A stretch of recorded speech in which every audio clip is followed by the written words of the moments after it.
Hello friends, आज का जो हमारा टॉपिक है, आज हम देखेंगे S T R L W R, S T R U P R, S T R R E B.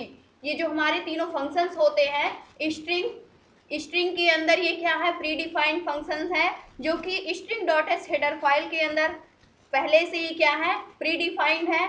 अगर हमें इसका यूज करना है तो हमें string dot S header file का यूज करना होगा, तभी हम क्या कर सकते हैं, इसको एक्सेस कर सकते हैं। तो सबसे पहले हम ये जानते हैं S T R L W are जो फंक्शन होता है, ये किसी भी स्ट्रिंग को क्या करता है, लोअर केस में कर देता है। अगर आपने उसे अपर केस में लिख रखा है तो इसे क्या कर देगा, लोअर केस में कर देगा। और जो हमारा S T R U P are function होता है, ये क्या करता है, ये अगर आपकी स्ट्रिंग लोअर केस में है तो उसको अपर केस में कर देता है, सिंपल सा। और जो हमारा S T R R E V function है, ये क्या करता है, पूरी स्ट्रिंग को क्या कर देता है, रिवर्स कर देता है। रिवर्स ऑर्डर में अगर आपको अपनी स्ट्रिंग को प्रिंट कराना है तब आप वहां पर किसका यूज करेंगे, S T R R E V function का यूज करेंगे। तो सबसे पहले हम एक एक को सीखेंगे। फर्स्ट हम क्या देखते हैं, S T R L W are function का यूज करके, जिसके लिए हमें सबसे पहले एक क्या बनाना होगा, डेटा टाइप बनाना होगा। और हमने यहाँ पर नेम का एक वेरिएबल बना लिया और इसकी साइज हमने 80 दे दी। 80 कैरेक्टर हम इसके अंदर स्टोर करा सकते हैं। उसके बाद हमने क्या किया, पुट्स फंक्शन की हेल्प से हमने यहाँ पर क्या कर दिया, एक मैसेज इनपुट कर दिया, यानी कि आउटपुट स्क्रीन पे हमें जो मैसेज प्रिंट में मिलना चाहिए वो हमने यहाँ पर डाल दिया, इंटर एनी स्ट्रिंग। आप कुछ और भी मैसेज दे सकते हैं जो आपको अच्छा लगे। और इसके बाद हमने क्या किया, ये मैसेज हमें आउटपुट स्क्रीन पर प्रिंट में मिलेगा। उसके बाद जो यूजर होगा वो कोई भी एक स्ट्रिंग को क्या करेगा, इनपुट करेगा। तो उसको हम गेट्स फंक्शन की हेल्प से हम क्या करेंगे, रन टाइम में उस स्ट्रिंग को हम क्या लेंगे, इनपुट लेंगे।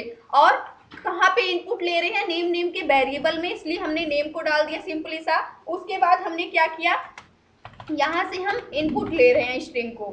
उसके बाद हम क्या करेंगे, उसके बाद हमें क्या करना है, पुट्स फंक्शन की हेल्प से उस स्ट्रिंग को हमें प्रिंट कराना है। अब प्रिंट कराने के लिए हम %d एक्सेस स्पेसिफायर का यूज यहाँ पर हमें नहीं करना है, क्योंकि हमें स्ट्रिंग ही प्रिंट कराना है। तो इसलिए हम क्या करेंगे, पुट्स लेंगे। उसके बाद हमें क्या प्रिंट कराना है, हमें जो स्ट्रिंग प्रिंट कराना है, मान लीजिए हम जो यहाँ पर स्ट्रिंग इनपुट करेंगे, यहाँ से मैसेज प्रिंट में मिलेगा, यहाँ पर कोई स्ट्रिंग इनपुट करते हैं, मान लीजिए हम यहाँ पर GSCTI इनपुट करते हैं।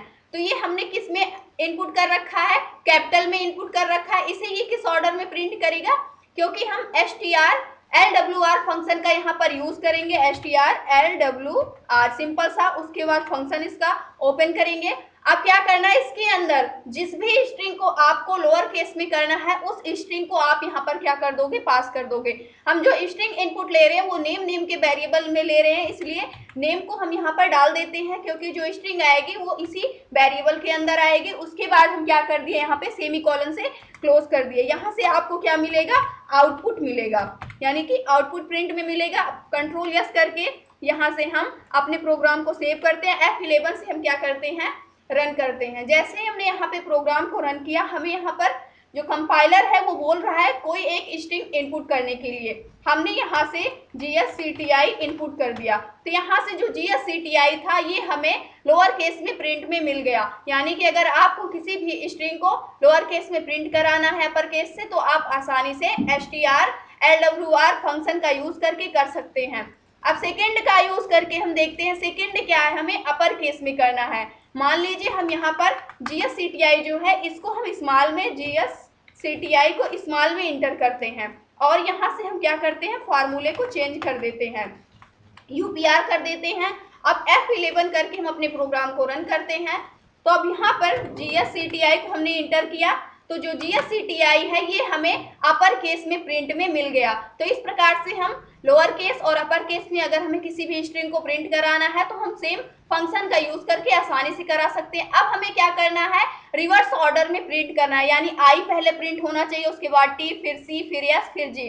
तो इसको प्रिंट कराने के लिए हम क्या करते हैं, यहाँ पर REV फंक्शन का यूज करते हैं, यानी कि REV जो हमारा क्या है, रिवर्स ऑर्डर में प्रिंट करता है। उसके बाद F11 करके हम क्या करते हैं, रन करते हैं।